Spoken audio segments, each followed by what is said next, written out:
Hello viewers, welcome back to ha designs. Main ഒരു കാര്യം നിങ്ങളോട് പറയാനാട്ടോ ഞാൻ ഇന്നത്തെ വീഡിയോ ചെയ്യുന്നത്. കുറേ പേര് അറിഞ്ഞു കാണും, കുറേ പേര് അറിഞ്ഞിട്ടുണ്ടാവില്ല. ഇന്നലെ ഈവനിങ് തുടങ്ങി കൺസ്യൂമർ കോർട്ടിൽ നിന്ന് ഹാ ഡിസൈൻസിനെതിരെ ഒരു വിധി 36,500 രൂപ ഫൈൻ വന്നതിൻ്റെ ഒരു വിധി സോഷ്യൽ മീഡിയയിലൊക്കെ ഭയങ്കര വാർത്താ പ്രാധാന്യമുള്ള ഒരു ന്യൂസായിട്ട് പ്രചരിക്കുന്നുണ്ട്. അപ്പോൾ എന്നെ പേഴ്സണലി അറിയുന്ന എൻ്റെ കസ്റ്റമേഴ്സ്, എൻ്റെ ഫ്രണ്ട്സ്, എൻ്റെ ഫാമിലി എല്ലാവരും ചോദിക്കുക എന്താണോ ഇഹയിൽ എന്തോ വലിയ ഭൂകമ്പം നടന്ന പോലെയാണ് ആ ഒരു ന്യൂസ് നടക്കുന്നത്. അപ്പോൾ അതെന്താണെന്ന് ചോദിച്ചു. അപ്പം ഞാൻ വിചാരിച്ചു എന്നെ അറിയുന്ന ഒരുപാട് പേരില്ലേ എൻ്റെ ഡിയർ കസ്റ്റമേഴ്സ്, എൻ്റെ ലോയൽ ആയിട്ടുള്ള കസ്റ്റമേഴ്സിന് എന്താ സംഭവം എന്നൊന്ന് പറയാൻ വേണ്ടിയിട്ടാണ്. ആക്ച്വലി 16,000 രൂപയുടെ സാരി ഒരു കസ്റ്റമർ എടുത്തിട്ട് അതിൽ നിന്ന് കളർ ഇളകുകയും അത് ഞങ്ങളുടെ അടുത്ത് കൊണ്ടുവന്ന് കംപ്ലയിൻറ്റ് പറഞ്ഞിട്ട് അതിന് പരിഹാരമില്ലാത്തതുകൊണ്ട് അവർ കൺസ്യൂമർ കോർട്ടിൽ പോയി വിധി അവർക്ക് അനുകൂലമായി എന്നാണ് ആ ന്യൂസ് വന്നത്.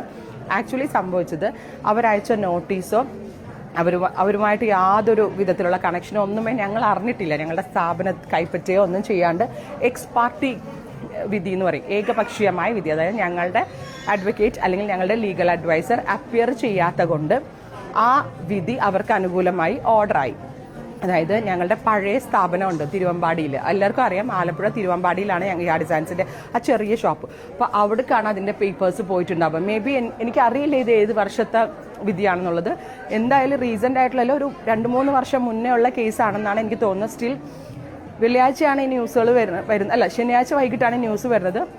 ഇന്ന് കോർട്ടെല്ലാം അവധിയാണ്. ഞങ്ങളുടെ ലീഗൽ അഡ്വൈസറിനും ഇത് ഏതാണ് എവിടെയാണെന്നോ അവരാരാണെന്നോ ഇതുവരെ കണ്ടുപിടിച്ചിട്ടില്ല. നാളെ കണ്ടുപിടിച്ചതിന് ശേഷം മാത്രമേ ഞങ്ങൾക്കും അറിയാൻ പറ്റുള്ളൂ അവർ ഏത് സാരിയാണ് എടുത്തത്, അത് എന്ത് പ്രോഡക്റ്റ് ആണോ ഒന്നുമേ ഞങ്ങൾക്കും അറിയില്ല. കാരണം പരാതിക്കാരൻ പരാതിപ്പെട്ട സംഭവങ്ങളൊന്നും എൻ്റെയോ എൻ്റെ സ്ഥാപനത്തിൻ്റെയോ കൈകളിൽ എത്തിയിട്ടില്ല. സോ ഞങ്ങൾ അറിഞ്ഞിട്ടില്ല. യൂഷ്വലി കൺസ്യൂമർ കോർട്ട് വിധികൾ വരുന്നത് ആദ്യമായിട്ടൊന്നുമല്ല, എല്ലാ സ്ഥാപനങ്ങൾക്കെതിരെയും വരും. എൻ്റെ സ്ഥാപനത്തിന് വരുമ്പോൾ ഇതിനു മാത്രം വാർത്താ പ്രാധാന്യം എന്താണെന്നുള്ള കാര്യം എനിക്ക് ഇതുവരെ മനസ്സിലാവുന്നില്ല. ഈ ഹാ ഡിസൈൻസ് ഇതിന് മുന്നേ ഒരു ന്യൂസ് വന്നിട്ടുണ്ട്. ഈ ഹാ ഡിസൈൻസിനെതിരെ വരുന്നത് ഭയങ്കര വാർത്താ പ്രാധാന്യം. അതിൽ ഏറ്റവും വലിയൊരു കാര്യം, ഇമ്പോർട്ടൻ്റ് ആയിട്ടുള്ള ന്യൂസുകൾക്ക് കിട്ടുന്നതിനേക്കാൾ വലിയ വാല്യൂ അത് അതിനകത്ത് വരുന്ന കമൻസും ഷെയർസും കറക്റ്റ്ലി പ്യുവർലി PR വർക്കാണെന്നുള്ളത് അത് കാണുന്ന ഈ ഹെഡ് ലോയൽ കസ്റ്റമേഴ്സിന് അറിയാൻ പറ്റും. ഞാനിപ്പോൾ ഇപ്പോൾ എടുത്ത വീഡിയോ ആണ്, അത് ഞായറാഴ്ച 1 മണിക്ക് എടുക്കുന്ന വീഡിയോ ആണിത്. ഇപ്പോൾ സ്റ്റിൽ ഞാൻ എൻ്റെ ഫ്ലോറിലുണ്ട് ഇവിടെ നിൽക്കിയപ്പോൾ ഞാൻ പറഞ്ഞില്ലേ, കാഞ്ചീപുരം സാരി ആവട്ടെ, ഇനി അവരെടുത്ത പ്യുവർ ജോർജറ്റ് ആണോ ക്രേപ്പാണോ ഒന്നുമേ അറിയില്ല. പ്യുവറായിട്ടുള്ള എല്ലാ സംഭവങ്ങളും നമ്മൾ വളരെ സൂക്ഷിച്ചു വേണം ഉപയോഗിക്കാൻ. ഞാനതെപ്പോഴും എൻ്റെ കസ്റ്റമേഴ്സിനോട് പറയണതാണ്.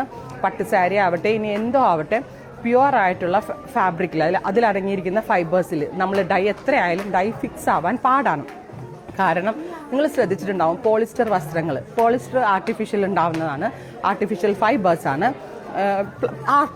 Plastic like ഫൈബേഴ്സാണ്. അത് നമ്മൾ തുണിക്കല്ലിൽ കഴുകിയാൽ പോലും പോളിസ്റ്ററുകൾ പോകാറില്ല. എന്തുകൊണ്ടാണ്? അത് പോളിസ്റ്ററാണ്. നേരെ മറിച്ച് സിൽക്കിൻ്റെയും യാണാണെങ്കിലും അതുപോലെ തന്നെ ക്രേപ്പർ, ജോർജറ്റ് എല്ലാം നമ്മൾ അതുപോലെ സൂക്ഷിക്കണം. മേ ബി കസ്റ്റമറിന് അറിയിട്ടുണ്ടാവില്ല. അപ്പം നമ്മൾ തന്നെയാണെങ്കിലും ചില സംഭവങ്ങൾ നമ്മളത് ഓർക്കത്തില്ല.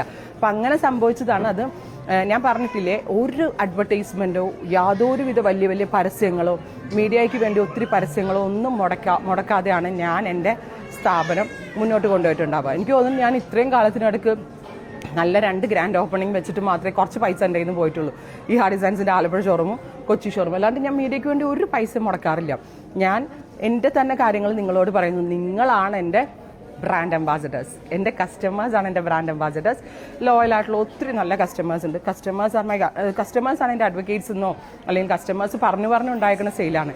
സ്റ്റിൽ എറണാകുളം പോലെ ഒരു മാർക്കറ്റിൽ ഞാൻ ലോഞ്ച് ചെയ്തപ്പം 1% പോലും ഒരു ടെൻഷൻ ഇല്ലാണ്ടാണ് ഞാൻ ലോഞ്ച് ആക്കിയത്. എന്താണെന്നറിയോ? അത്രയ്ക്ക് കോൺഫിഡൻസ് ആണ് എനിക്ക് എൻ്റെ കസ്റ്റമറുടെ മുകളിൽ. കാരണം നിങ്ങൾ ഉദ്ദേശിക്കുന്നതല്ലേ ഞാൻ കൊണ്ടുതരണം. ശരിക്കും ഞാനൊരു ലേഡി എന്ന നിലയിൽ നിങ്ങൾക്കൊക്കെ ചിന്തിച്ചാൽ മനസ്സിലാവും. ഞാൻ 2 സ്റ്റോർ നടത്തുന്നുണ്ട്. ചെറിയ സ്റ്റോറൊന്നും അല്ല, നല്ല വലിയ സ്റ്റോർ തന്നെ 2 നടത്തുന്നുണ്ട്. ഇതിനിടയ്ക്ക് ഞാൻ എൻ്റെ ഓൺലൈനും കൊണ്ടുവന്നുണ്ട്. ഒരു മോഡലിനെ വെച്ച് വേണമെങ്കിൽ എനിക്ക് ഓൺലൈനിൽ നിന്ന് അങ്ങ് മാറാം. പൈസ മാത്രമാണ് ഞാൻ എക്സ്പെക്ട് ചെയ്യുന്നതെങ്കിൽ. അല്ല, ഞാൻ ഇന്നുവരെ ചെയ്തിട്ടില്ല. എത്ര തിരക്കാണെങ്കിലും എത്ര പർച്ചേസ് ആണെങ്കിലും എന്തെങ്കിലും ഹെൽത്ത് ഇഷ്യൂസ് ഉണ്ടെങ്കിലും ഷോപ്പ് മാനേജ്മെൻറ്റ് ഉണ്ടെങ്കിലും എൻ്റെ വീഡിയോസ് ഞാൻ തന്നെ ചെയ്യുള്ളൂ. കാരണം നിങ്ങളോട് എനിക്ക് തന്നെ പറഞ്ഞ് മനസ്സിലാക്കണം, എനിക്ക് തന്നെ അത് കാണിക്കണം, എനിക്ക് തന്നെ കാണിക്കുന്ന എക്സൈറ്റ്മെൻറ്റ് അത് തന്നെയാണ് നിങ്ങളും തമ്മിലുള്ള അടുപ്പമാണ്. അപ്പോൾ ഇപ്പം നടന്ന കേസ് ഏകപക്ഷീയമായ വിധി എന്ന് പറയും, എക്സ് പാർട്ടി കേസ്. അതായത് ഞങ്ങളുടെ അഡ്വക്കേറ്റ് ഒരിക്കലും അപ്പിയർ ചെയ്തിട്ടില്ല. സോ ഞങ്ങൾ അപ്പിയർ ചെയ്യാത്തതുകൊണ്ട് അതായത് എതിർ കക്ഷിക്ക് അനുകൂലമായി വിധിച്ചു. ഞാൻ ഇന്ന് എൻ്റെ ലീഗൽ അഡ്വൈസറെ വിളിച്ചപ്പോൾ പുള്ളി പറഞ്ഞു നാളെ തിങ്കളാഴ്ചയാണ് തിരുവനന്തപുരം കൺസ്യൂമർ കോർട്ടിൽ നമ്മൾക്ക് അപ്പീൽ പോവാം. എന്തായാലും ഇത്രയും വാർത്താ പ്രാധാന്യമുള്ള സ്ഥിതിക്ക് ഞങ്ങളും കൂടെ ഒന്ന് നോക്കട്ടെ. ഞങ്ങൾ ഇതിൻ്റെ അപ്പീൽ പോയിട്ട് ഞാൻ അതിൻ്റെ ന്യൂസുകൾ അറിയിക്കാം. അതല്ലാതെ ഈ ഹാർഡ് ഡിസൈൻസ് ആരെയും പറ്റിക്കുകയോ ആരുടെയും കയ്യിൽ നിന്ന് സംഭവങ്ങൾ പിടിച്ചു പറിച്ച് മേടിക്കുകയോ ഒന്നും ചെയ്തിട്ടില്ല. ക്ലോത്താണ്, വലിയ സ്വർണം വരെ നമുക്ക് ഒരു ഗ്യാരണ്ടിയും പറയാൻ പറ്റാത്ത കാലമാണ്. ക്ലോത്ത് ചിലപ്പോൾ വാഷ് കെയർ ചെയ്യുന്ന രീതികളും കാര്യങ്ങളൊക്കെ നന്നായിട്ട് നോക്കിയില്ലെങ്കിൽ അത് കളർ പോവും, കംപ്ലൈൻറ്റ് വരും. ഇതിപ്പോൾ 16,000 രൂപയുടെ സാരി തന്നെയല്ല, 1 ലക്ഷം ആവാം. ചിലപ്പോൾ അതിൽക്ക് മേലെയുള്ള സാരികൾ വാങ്ങിച്ചു കഴിഞ്ഞാലും അതിനകത്ത് ഡൈ ഇളകും. പ്യുവറായിട്ടുള്ള കണ്ടൻറ്റിൽ, പ്യുവറായിട്ടുള്ള ഫാബ്രിക്കുകളിൽ, അതിനകത്ത് അടങ്ങിയിരിക്കുന്ന ഫൈബേഴ്സിൽ ഡൈ പിടിക്കാൻ ലിമിറ്റേഷൻസ് ഉണ്ടാവും. ഞാനൊക്കെ ഒരു കൂടിയ സാരി കൊടുത്തു കഴിഞ്ഞാൽ ഒരുപാട് വേർക്കുന്ന സിറ്റുവേഷനിൽ നിൽക്കാറില്ല. പെട്ടെന്ന് കൊടുത്ത് പെട്ടെന്ന് ഫംഗ്ഷൻ അറ്റൻഡ് ചെയ്യുന്നു, തിരിച്ചു വരുന്നു, പോകുന്നു, അപ്പം തന്നെ അത് അഴിച്ചിടും. ഞാൻ എപ്പോഴും എൻ്റെ വീഡിയോയിൽ തമാശ പോലെ പറയും, കൂടിയ ക്രേപ്പിൻ്റെ ചുരിദാറാണ്, ഇത് രാവിലെ തൊട്ട് രാത്രി വരെ ഇട്ടുകൊണ്ട് ആരും നടക്കരുതും. ഓരോ വസ്ത്രങ്ങളും സൂക്ഷിക്കേണ്ടതായിട്ടുള്ള രീതികളുണ്ട്, എങ്കിൽ മാത്രമേ അത് ലാസ്റ്റ് ചെയ്യുള്ളൂ. വാഷ് കെയർ നോക്കേണ്ട രീതികളുണ്ട്. ചിലരാണെങ്കിൽ ഭയങ്കര വിയർപ്പുള്ള ശരീരമാണെന്ന് വിചാരിക്കാം. അപ്പോൾ വിയർപ്പിന് ഒരുപാട് ഉപ്പ് രസമുള്ള വിയർപ്പാണെങ്കിലൊക്കെ എത്ര കൂടി എൻ്റെ സ്ഥാപനത്തിൽ നിന്ന് തന്നെയല്ല, കേരളത്തിലല്ല, ഇന്ത്യയിലല്ല, ഈ വേൾഡിലെ ഏത് സ്ഥാപനത്തിൽ നിന്ന് എടുത്താലും കളർ ബ്ലീഡാവും. പ്യുവറായിട്ടുള്ള സംഭവങ്ങളിൽ കളർ ഫിക്സ് ആവാനായിട്ടുള്ള ഒരു പരിധി വരെ കളർ ഫിക്സ് ആവത്തുള്ളൂ. അപ്പം നമ്മൾ ഡ്രൈ വാഷ് ചെയ്യുന്ന സമയത്ത് അവർ അടിക്കുന്ന ഒരു സ്പ്രേ ഉണ്ട്, അതൊക്കെ കളർ ഫിക്സ് ആക്കാൻ ഹെൽപ്പ് ചെയ്യുന്നത്. അതുകൊണ്ടാണ് ഈ first wash dry clean only എന്ന് പറയാം. അപ്പോൾ വൺസ് അഗെയിൻ ഞാൻ പറയുന്നു, കൺസ്യൂമർ കോർട്ടിൽ വന്ന വിധി എക്സ്പാർട്ടി ആയത് 2-3 ഇയേഴ്സ് മുന്നേ, 2 വർഷമാണോ 3 വർഷമാണോ ഇനി 1 വർഷമാണോ എന്ന് എനിക്ക് സ്റ്റിൽ ഈ നിമിഷം വരെ അറിയില്ല, വളരെ വർഷങ്ങൾക്ക് മുന്നേ ഉള്ളതാണ്. അത് ഞങ്ങളുടെ ലീഗൽ അഡ്വൈസർ അപ്പിയർ ചെയ്യാത്തതുകൊണ്ട്, അതായത് അതിൻ്റെ നോട്ടീസോ കാര്യങ്ങളോ എൻ്റെ ടീമിൻ്റെ കയ്യിലോ എൻ്റെ കയ്യിലോ ഇതുവരെ ലഭിച്ചിട്ടില്ല, ഞങ്ങൾ കൈപ്പറ്റിയിട്ടില്ല.